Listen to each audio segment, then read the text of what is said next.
एका रिक्षावाल्याचं लग्न चालू असतं. मुलीला बोलावले जाते. मुलगी येते आणि जेव्हा त्याच्या बाजूला बसते तेव्हा ऑटोवाला म्हणतो, थोडं जवळ सरकून बसा, अजून एक बसू शकते.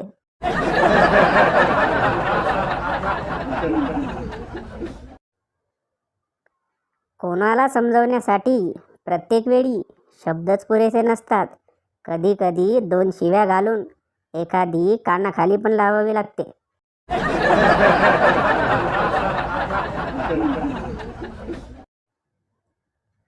पत्नी रोमांटिक मूड में, मेरा आज से संकल्प है, पानी मांगोगे तो शरबत दूंगी, दूध मांगोगे तो खीर दूंगी, रोटी मांगोगे तो पराठा खिलाऊंगी.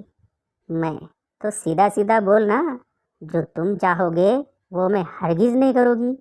जैसा तू शादी के बाद से करती आई है, बात को घुमा क्यों रही है.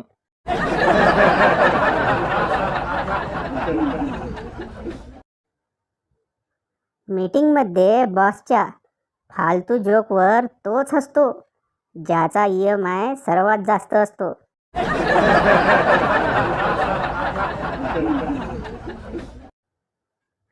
सुन सासूबाई, मी जरा डॉक्टरकडे जाऊन येते, मला बरं नाही वाटत. सासू, अगं पण तू स्वतः डॉक्टर असताना दुसऱ्या डॉक्टरकडे का जातेस. सुन, माझी फी जास्त आहे ना म्हणून.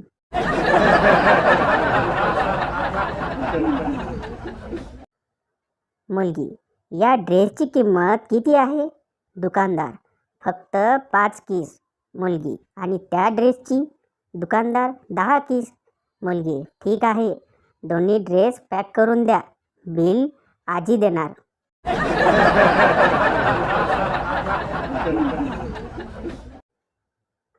एक बाई खूप जास्त स्पीडने स्कूटी चालवत होती. ट्रॅफिक पोलिसने तिला थांबवले आणि विचारले, मॅडम, तुम्ही बोर्ड नाही काय वाचला. 40च्या वर गाडी चालवायला मनाई आहे. बाई, पण मी तर अजून 35 वर्षाचीच आहे.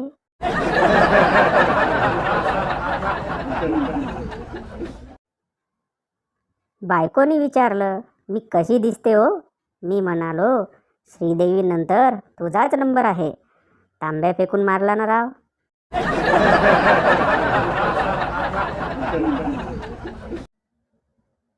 बायको बडबड करू लागली की चप्पल काढा आणि घालून बाहेर पडा.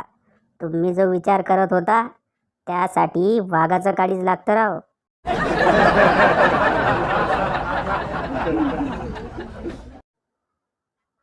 बायको, जानू, काय मी जाडी आहे. नवरा, नाही तर तू जशी पण आहेस बिलकुल परफेक्ट आहेस. बायको, मला ना भूक लागली आहे, मला जरा फ्रीजपर्यंत उचलून न्या ना. नवरा, अरे थांब, मी फ्रीजलाच उचलून इथे घेऊन येतो.